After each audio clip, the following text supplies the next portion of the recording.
to Enlightenment of Change on webtalkradio.com. I'm your host, Connie Whitman, and I'm excited that you're here this week. So here's the deal. I get it, man. When we hear that word change, what happens? You get the knot in the pit of your stomach and you think, holy moly, what's coming next? Well, to help you navigate whatever change you're going through in your life, I have a gift for you. In the show notes, you'll find my communication style assessment. Here is what I have found in my 4 decades in sales. When change happens, the best tool in our toolbox is having effective communication skills. So take the little quiz, very, very quick. You'll get 2 reports. One will spotlight your natural communication superpowers. Important to know, how is your message landing for the person you're speaking with? Flip side, your lowest score, you'll get a secondary report. To me, that's the more important one because it will illustrate how your message is landing when you're communicating with people who think and respond 180 degrees different than you. So again, link is in the show notes, my gift to you, and I hope it helps you navigate change with a little more grace and ease. Now, my motivational quote today, it's not by a person, it's by Waypoint Writing. And Waypoint Writing says, and this will set the tone for today's show, but they say, Mompreneur, a superhero who raises her babies while building a business.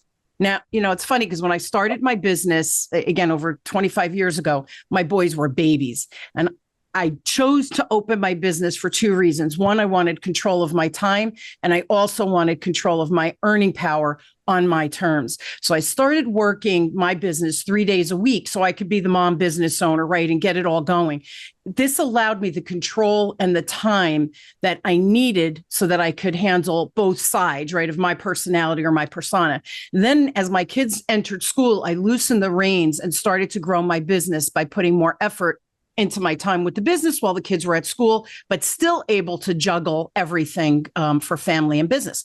So here's the deal. For my ladies listening, I hope you're inspired for our conversation today because I do believe and I think women can have it all. Now, for my dudes listening, you will be inspired not only to support your wives and daughters, if you have daughters, so that they can be anything they want to be. And just buckle up, man, because my guest today, she's a dynamo. And we're going to dive into growing a business, being a great role model for what's possible for our kids and the reality of truly having it all. So who is this amazing guest that I speak of? Her name is Brandy Burch. Brandy is the founder and CEO of Benefit Bay. It's a company revolutionizing the complex world of employee benefits and health insurance. Despite coming from a non-traditional background as a single parent, Brandy defied conventions to build her pioneering firm from the ground up. Her uniquely multidisciplinary expertise spanning over 20 years in finance, tech, and human capital management allows Brandy to emphasize with the challenges working families face while solving intricate industry problems. Now, as CEO, Brandy champions innovative solutions like the individual coverage health reimbursement arrangement. We'll talk about that, and model to empower employees and employers. So, Brandy, thank you so much for being on the show. I don't think I've ever had anyone in this vertical in business on the show. So I'm really excited to learn and also to discuss the importance of, right, that balance of being, the supermom. No, thank you, Connie. Thanks for having me. I'm excited to, talk about change, to talk about mompreneurship and everything benefits. So thanks for having me. Let's start. So what led you to your current role? And you have to tell everybody you're a mom of how many girls? 6 girls. Yes, I am. 6 girls. I'm the girl boss. Actually, I have this great little title on my desk that a previous colleague gave to me at some point. And it's not from being a boss and a girl. It's from being the boss of my girls. So I love it. Yeah. I love it. Yeah, absolutely. 6 girls ranging in age from 30 to 11. Had my oldest at 17. So I have that triumph story of being a teen mom and going to college and building my career. Yeah. Yeah. Nobody says the road is easy, but also nobody says the road is impossible, right? It's truly what you make of it. So now with all of that background, 6 kids, 6 girls, 30 to 11, Ivy, and, really putting yourself through school, the whole thing being a single mom. What led you to your current role now as a CEO? Yeah, I mean, it's been a bumpy ride. It's not been without its ups and downs and adversity, and I think that that's a key point to tell people. Obviously, as a mom, you go through various cycles. I was married at a point there, right? And so I didn't have all of these children on my own, but I did. I had my oldest at 17. I married her father when she was 3, and we just got married so young, and we stayed married for 17 years. And then we experienced what a lot of Americans experience, which is divorce, and continued to battle on. And those 6 girls have been what has kept me in motivation for my career. They've also created some of those pivots throughout the way. And like you mentioned, Connie, you wanted to manage your own schedule. And so you developed your business to be a mompreneur. And I had actually taken what was a step back and seen as a step back in my career right before I became a CEO. I took a senior HR business partner role in human capital for a software company out of San Francisco so that I could be remote. This was pre-COVID. I'd traditionally been in those 8 to 5 butts in seats, reporting up to older generation leadership that didn't believe in remote flexibility. I'd gone through divorce. My children were playing club sports, various types of priorities, and one person can't get everyone where they need to be on time. For the first time in my life, I'd lost my teen drivers that kind of helped me get people where they needed to go. Everyone was off to college or married in that older generation of my children. So I had twins who had to get to club practices. I chose to take this senior HRBP remote role in software. It was a pivotal change. Most people in my life told me I was crazy. It was stupid. You don't leave a CFO title to go to a senior HRBP title. You're going to lose your Kansas City business network. You don't understand what this is going to do to your career. It's never going to go back. And what actually happened to me in that pivotal point of change in my life is I chose me and my family, and I chose the things that were going to make the quality of my life better. And whether you believe in spiritual, universe, God, whatever you believe, I believe that was the pivotal moment of me honoring myself. I was spread too thin. I'd been spread too thin for a lot of years and had a lot to give. And I knew I could add value in any role. And I knew those financial skill sets would be very transferable to the human capital side. HR often reported to me. So I took that senior HRBP role for some great founders out of San Francisco. I played a pivotal role in operations, finance, and HR because they let me, right? That title didn't mean anything. Nice. And for the first time in my career, I learned how it was to not have that influence or decision-making or authority, and how to navigate a larger population and influence change and handle transformational change. And they through an acquisition, I handled the merger and acquisition types of pieces and went through all that fluidity. But that's what led to me being the CEO and founder of Benefit Bay. Is that position catapulted me to this role. The founders there, once they sold, they recommended me for this startup that was, this great idea that was out there, and to be that operations lead at that time. And our CEO that was part of that founding team with me, he left the organization a year in, and I experienced another level of change, something that I myself probably would have never went for. I wouldn't have gone for that CEO seat. I would have thought, I need to not be on a plane every week. I need to be with my family. I need to prioritize what I can prioritize in this window. And I would have given that up, but being nudged into that role because it was open for me. That door opened for me and I was asked to step in it. It has just really brought out some skills and some strengths that I didn't know I had. Sales being one of them. I wasn't outward facing. I was more of that back end operations, financial leader. I'd always been great at influencing change or helping others see best in themselves, but hadn't necessarily always told myself I could go for that next thing, if that makes sense. It does. And here's the scary thing. Everybody that said, what are you crazy? It's a step back. You'll never get it back. You're going to lose footing, blah, blah, blah. I am sure that it all came from love because they were afraid for you.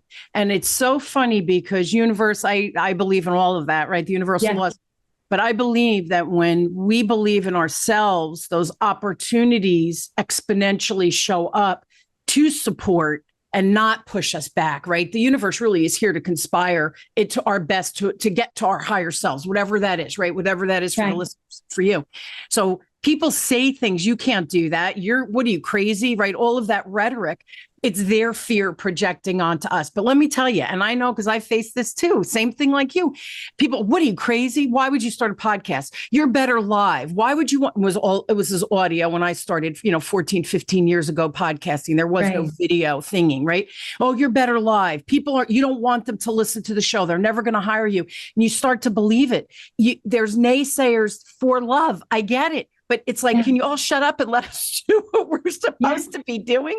The other thing you said that I think is critical, I believe that we truly approach life, business, career, kids, family, whatever, from that very humble, loving perspective of it's not about the money. It's about, I need to make money, right? Because I have bills to pay. I have 6 kids. In your case, you had six kids and a single mom.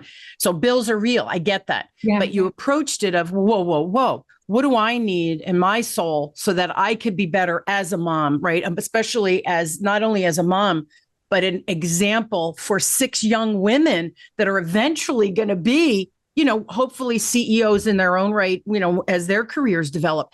So that decision of self and family, I think, is love. And I think if we came from more decision making from that love perspective, I think magic starts happening. Because when we look at the transaction, and you and I were chatting about this before we hit record, if we're looking at the transaction, that's chasing the money, right? Versus what can I do to serve self, family, my community, whatever it is, your people, your ideal client.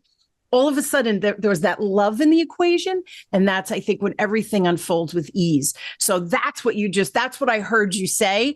Yes. Do you want to add to that? But that was my take on. Yeah, I think it was the pivotal shift in loving myself and, knowing that I'd been trying to be everything to everyone for so long. And I'd been trying to fit what was the definition of what is success in society and hierarchy of titles. And I finally understood my value doesn't come from those things. And my value comes from being a happy mom, from contributing in an employee environment and to contributing to that business and feeling like I do drive value. And those things aren't dependent on a title. They're not dependent on a certain income. It is dependent on what is the harmony in your home. And I do think that for me, that was a pivotal point of the harmony in my home. And whether you're a single mom or your family or what that looks like, you need to have that peace about what you do, about how you're doing it, about how you're able to show up for others because you have those other pieces of balance in your life. For me, that was one of the earliest times that I was able to really prioritize health as well. So I was able to go to the gym because I wasn't in a commute, right? And in those things, you can't put a price tag on those things. And call me a CFO that has to be across town in 45 minutes and in a seat by 7:45 a.m. and call me cranky with my kids in the morning, right? So let me go to a different standpoint where I actually get to take them to school and I can start my day off in a little better. I may have gotten on the computer really early in my PJs. If that's what works for me, then that's what works for me. And that's how I deliver. Oh, crack it up. You're sharing this. I was giggling because I reflected. My kids are old now. They're in late 20s, but they, my big guy, he was 3.5. I was taking him to preschool and we're driving. And of course I had a lot of friends that were stay-at-home moms. They were little, right? So there was a lot of stay-at-home. I mean, that was the thing. So we're driving home one day and he said, well, what does so-and-so, Mrs. So-and-so do? I go, I don't know what you're asking me. He goes, what does she do all day? So I said, well, she cooks and she bakes and she colors with the kids and she goes to the library. And I started going through this list of like, hey, this is what they must do. And he said to me, but what do they do? I'm like, well, they play in the backyard and they do this and they do Play-Doh. And I'm going on. And he goes, but what do they do? I said, I don't know what you're asking me. I think that's what they do. He goes, yeah, but you do that too. But what do they do? And I worked at a bank called United Jersey Bank at the time. He goes, you go to UJB. What do they do? And I burst out laughing. And I came home and I said to my husband, well, I guess I'm doing okay because all the things my peers were doing with their kids, I apparently was doing that. And exactly what you said, I would get up way early. I check emails, do what I had to do to handle the kids. And then I'd put them to bed and I would work at night. I didn't mind I would work on weekends when my husband was around. Right. So you do what you have to do. That worked for me and it made me a better mom. I know for sure, but also you can build a business at the same time. So what are you willing to sacrifice is exactly what I think we're talking about here. And sacrifice of self. but what are we willing to sacrifice? And at the end, for me, it was, what am I sacrificing for my kids by doing the, 9 to 5 events at night, all that other stuff? Yeah. Right. Yeah. What's your big dream now for the future of, you know what, before we do that, tell us what Benefit Bay does, and then what is your real desire going forward to keep you inspired to grow the business? Yeah, Benefit Bay is a SaaS technology platform that services the benefits ecosystem, specifically around individual coverage, health reimbursement arrangements. That's a big word. It basically means personalized benefits. So allowing your employer to unlock defined contribution for you as an employee, but meeting the parameters that the government has set around affordability, around ratios and 3-to-1 compliance, so that individuals aren't discriminated against. So the technology does all of that, makes it easy, but really what it is individual choice mechanism, and allows that employer to define those dollars and that employee to shop with those dollars for their benefits that fit their family and not necessarily what HR or their finance leader would have picked for them. So that's what Benefit Bay does. What I dream about Benefit Bay in the future is that it drives improvement in American healthcare, and it can improve an individual's accountability for their own health and owning those decisions, and then the products and the providers that service them. I mean, that is the scope of what I believe in, and that's what drives me every day, aside from dollars, right? Aside from paying your bills for your family. I want to make a difference in American benefits, because right now healthcare is broken. I have some other motivators when we talk about being a mompreneur. My oldest daughter is a doctor, so teen pregnancy success story for her. She's 30. She's an OBGYN in Overland Park, 4th-year resident, and she's seeing what's broken about healthcare from the other side, right? We've got state and federal getting involved in, women's choices, and we've got various types of carriers saying that that doctor can or cannot authorize that test on your behalf, right? Or it is medically necessary or not. They have so much red tape that's keeping them from providing great care, whether, regardless of what side you're on, it's very difficult to be in that seat. My other daughter is a nurse, so she is a labor and delivery nurse, so still in that women's mama's healthcare side of the business. And she sees people that don't have access to healthcare, that didn't see a physician the entire 9 months of their pregnancy. And it's disheartening. In the same respect, she sees, an elite mom who has the money and who can pay and has a different experience. So I think the pieces I see from them as providers, the pieces I've seen as being a CFO at a company purchasing benefits and making those decisions on behalf of our employees, and still being unhappy with what you could do with a huge investment towards your employees, still not bringing great healthcare to them, and trying to make one box fit a lot of different heartbeats just doesn't work. So I hope that Benefit Bay can make a difference in improving that. Right now, it's in 48 states of 50 states that we currently have active premium, and we're servicing over, 16,000 humans with their individual healthcare. So we've grown this baby bird into what it is today, and I'm really proud of it. But I want to really affect positive change at the carrier side and at the provider of care side. And I want to improve those physicians who've taken on $300,000 in debt to become our doctor. I want to improve what that experience is for them. And we can only get there when individuals make choice, and individuals can drive change, and they can be the consumer of that product. When it stays in enterprise hands and decision-making, it's not going to be driven to improve by the individuals using the services. So it goes back to my dream. And it goes back to, Brandy, what you said. It's the transactional, the bean counters. And listen, I'm not saying that we don't need that. And I am a bean counter. That's my point. That's exactly my point. Where the money goes, we have to watch where the money goes and make prudent choices in business. I get that. And even in your own personal budget, right? I get that. But at what cost on the flip side?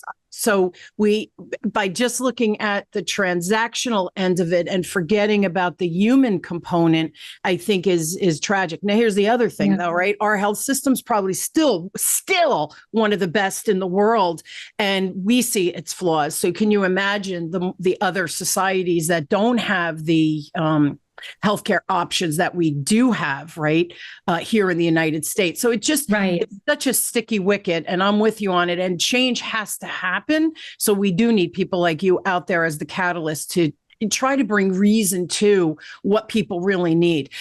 Now, here's another question, and I think it'll ground people into understanding what you do. But who's your biggest competitor that we would probably know? Can you share that?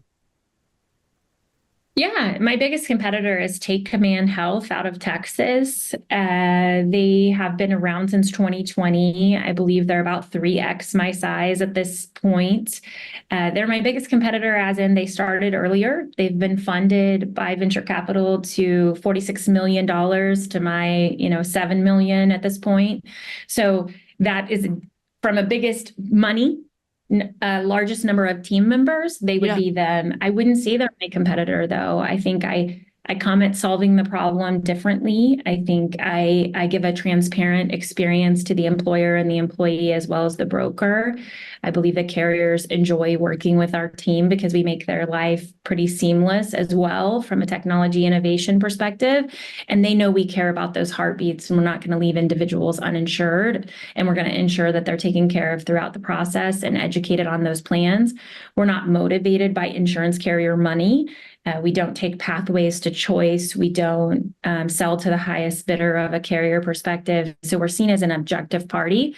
I think from the broker perspective, we're a trusted partner. We don't try to disarm them or cut them away from the table, but we want to help their employer understand where the dollars are flowing. So they have to come to the equation with the right type of mindset as well, not a what's in it for me, I'm going to lose money by taking them off this self-insurance and rewarding drug product for myself, and I'm going to cut cost. What am I going to get out of this? So we work with the type of humans who want to put great healthcare in place, who have built relationship with their employers, and they care about that buyer, those individuals in that market.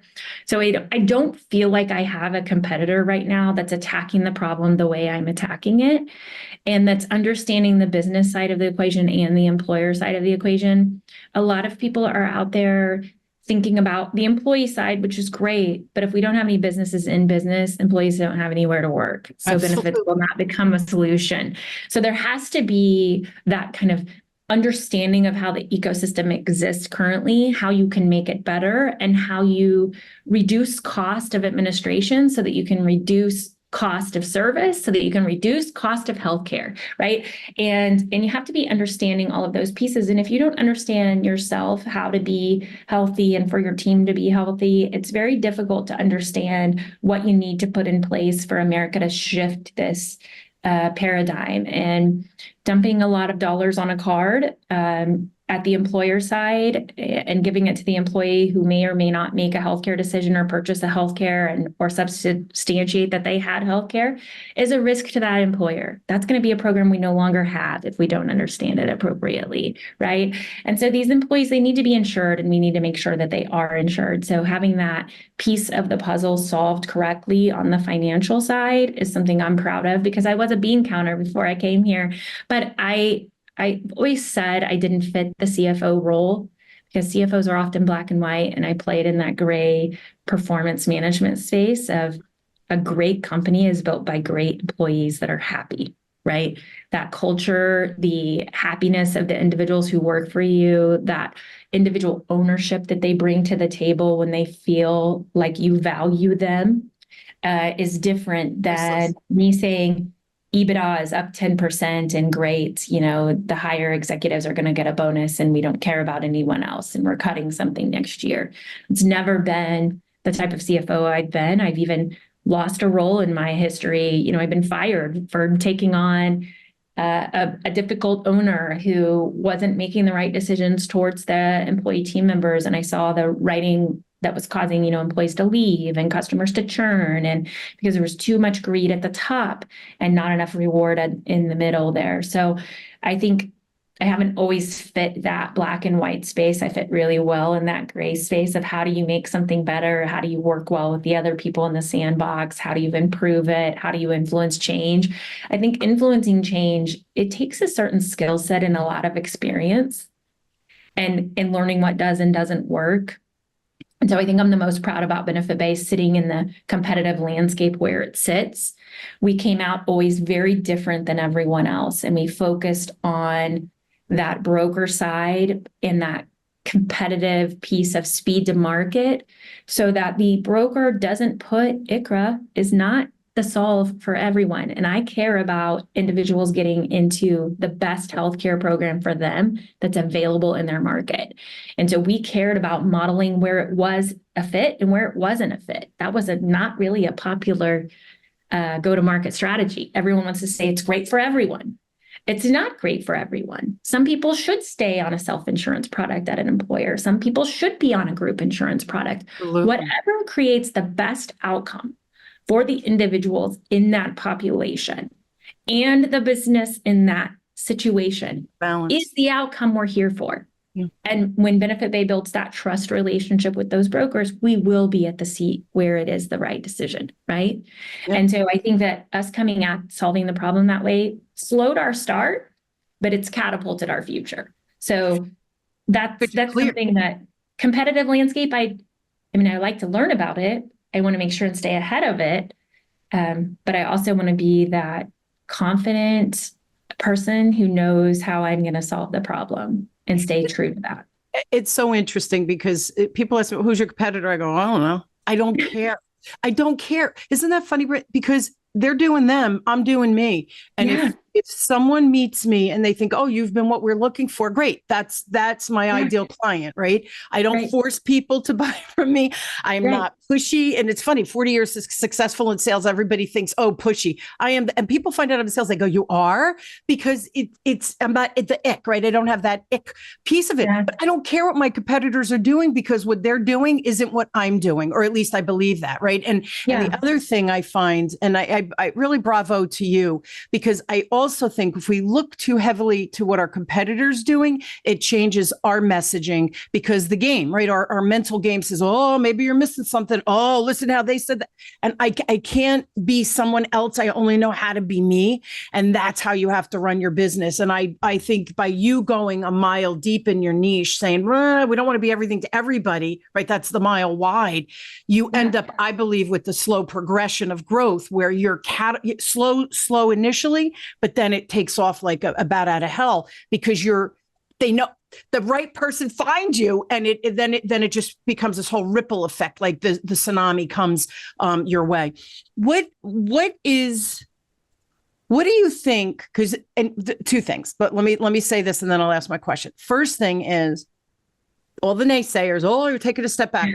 You needed all the hats you've worn and all the positions you've had made you see the bigger picture of this now, what you're doing, right, with Benefit Bay. So all of those steps, right, even though people thought you're crazy, it's a step back. Sometimes a step back gives you 3 giant steps forward, but we're so narrow in our scope of what success looks like. Okay, so that I want to say, all of the pieces of the puzzle were needed to bring you where you are today. Amen to that.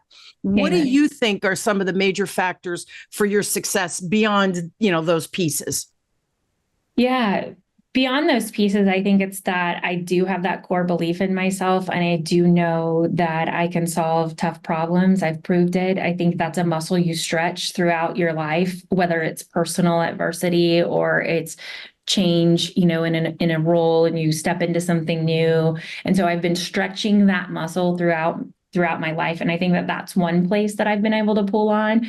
I think I've gone through really hard things, and only going through really hard things is where you can build that really strong confidence in yourself. Because if you do it and it was insurmountable, you believe you can do it again, right? And so I think that that's given me a muscle to, that has been stretched to lean on. And then I think I just overall have a positive attitude and an open-mindedness to me that I think is probably different in the space in general in business. I'm very trusting. I take a lot of random outreaches, and I think, people tell me to prioritize my time a little better and protect those windows of time. But some of those have led to the best outcomes. And I think I'm not fearful of competition. I'm friendly with the competition, right? But I don't also do the group think. I don't belong to something in our industry called the HRA Council, because I do believe I have thought leadership on my own, and I don't need to be a part of that group to have that information. I don't need to pay a set of our budget to be a part of that. I can advocate on behalf of this industry and become a thought leader without being a member of an organization where everyone's got a bit of a group think going on. I like to rely on my thoughts there. I also think, being a mom, to be honest, it's something that lots of things get thrown at you over the years. You don't get a handbook. No one gives you, a training course before you have a child. It's on the job training. So each child, I have 6, they're all different. They've all got different personalities. They've all gone through different stages at different times. And I think that, leaning in on all of those things that I've learned throughout that. And I've absolutely been a different mom to my daughter, Megan, who's 30, than I've been to my youngest, Emerson, who's 11, and everyone in between, because as their mom, I was too going through different stages, and I was at different learning capacities, and I had different, ability, and I've kind of molded into who I am. And so who Megan had when I was 17 and terrified to be a mom, and I was learning, was probably a more highly anxious mom who wasn't as confident. And I definitely contributed to her type A skill set of becoming a doctor and having that type of drive and passion. And we can laugh about it now, but that's true. And having accountability and how I showed up for different parties, and whether or not I was married to, dad, and we had this family unit and someone to lean on, or I was juggling the balls by myself. And so I think we show up different at different times. And I think I've learned to rely on old experiences, and you just get to where it's pretty fluid after you've stretched a lot of those muscles. Often comes pretty easy. And I don't sweat the small stuff. And I'm most of the time pretty high energy, happy. And I think that gives you a lot to pull from if you're not focused on what happened yesterday, and you're always looking forward, and you're excited about the best is yet to come, rather than, oh, whoa, this thing was not great and I don't love it. And I never saw myself divorced. That's not somebody, I never saw myself as being a single mother and doing it for so long. But that is the cards I have, and I'm playing the hand that's been dealt, and I'm going to play it well. Right. And so I think that's a skill. And so a couple of things on that, and then we are out of time, but I'm giggling because I tell my kids when they go, oh, you messed me up, whatever. And I go, you know what, when you have kids, I'm going to just give you a warning. Your wife, because I have 2 boys, right? Your wife, she's going to deliver the baby. And then let me tell you what doesn't come out of her, a manual. So when your kid does this, go to 2.3 in the manual, and it's going to tell you what to do. And they laugh. They go, Ma. I go to therapy. What do you want me to tell you? Therapy. I went to therapy after my divorce. There's enough. We all could use therapy at some point in our life. I agree to that. Agree. And I laugh because I think, you know what? And this is what I say to them too. I did the best I could with what I had at the time, because guess what? I'm a work in progress too, man. And they just laugh whenever I say that. But here's the thing. I don't think our kids are any worse for wear. I think we did the best job we could with the circumstances at the time, and with the skill set and capacity we had. Absolutely. And the experience, right? So you've been their mom as long as they've been born, and that's right. That's how you evolve. But right. And it's so funny because recently my one son's girlfriend, her mom has been a chef, an executive chef at a country club. So you can imagine, just works cray hours, right? Yeah. So growing up, my son would tell her stories. Your mom did that? Your mom did that? Your mom did that? And he was like, yeah, I hated it. She goes, oh, I would have loved it. So here's the other thing. But the grass is always greener, which you didn't have and what you did have. So just everybody listening, dudes, chicks, younger people who don't have kids yet, trust us. Life is really fascinating, and just enjoy the ride. And the last thing I want to say before we click out, you said, don't sweat the small stuff. I think if people started living from that framework of, can I control this? Then I should worry about it, right? If I can't control anything of the outcome, why am I worrying about it? Now, as long as I'm doing what I need to do to prevent bad health or whatever it is, right? But what I can control what I put in my mouth. I can control the exercise or lack of exercise, right? I can control the job I have or I choose to have. So when we start giving power over to things that truly are out of our control, and we start worrying about that, we're exerting all of this energy that isn't serving us, our families, our lives, our careers. We're giving that power away. And that to me is really, really dangerous. And I bet you hear all the time, Con, I need a job, man. It's a paycheck. What are you going to do? Well, then you made a choice to do nothing, but own that choice. I'm not judging it, right? But don't say you don't have a choice. We always have a choice. Just learn to control the things you really have control over, and let the other crap go, because it's draining you of mental. And don't be a victim, and be accountable, because just make the next step forward in a positive place, and you'll land where you need to be. Yeah. And anything is possible. I think you are truly an inspiration for that. So again, ladies, dudes, I hope you're inspired by Brandy, because I know I am. So here's the deal. If you need a little more Brandy in your life, you can email her at info@benefitbay.com. I will put it in the show notes. Website, benefitbay.com. And tell them, I think your free gift is cray. But go ahead, tell them what your free gift is. Yeah. If you're an employer or you're a broker, we will model your group for ICRA Fit or your case and share the proposal with you for your clients. We do that free of charge. You do not need to sign up for our SaaS subscription. So just reach out to sales@benefitbay.com with your census, and we'll help you. I love it. Before the show, everybody, I said to her, oh, I think you should limit it. She goes, if I get 100 of these, she said, I'll be her best friend. So sign up. No. It's true though, right? We're happy to give it a look, and we'll tell you if it's a no-go and it's not better for your team. Yeah. And here's the other thing too, Brandy. I think, what if the company that is questioning, they might be doing everything right? And isn't that nice to be validated by an expert to say, wow, this is really special? And then maybe that's a message that they could share with their employees too, saying, hey, we just got validated. We didn't realize we were trying to make it better. And here we are doing pretty good. So validation, it's not always about, oh, you're doing this wrong. Sometimes validation could be very empowering for the business owner, for the organization, but also for their employees. So I think that's all kind of cool to have the free consult. So thank you so much for offering that. I think you're crazy, but thank you for offering. You're welcome, Connie. Thanks for sharing your zone of genius with us today. And I learned so much, and it was a lot of fun getting to know you. So thanks for being on. Thank you so much. And I hope you will join me weekly as we question, build, and discover together, no matter where you are on your journey of change. Like Brandy and I, we hope that our stories, our ideas, our tips, our tools, the resource, right? The free consult that Brandy's offering, all of these things are ways for you to put ideas, strategies into action.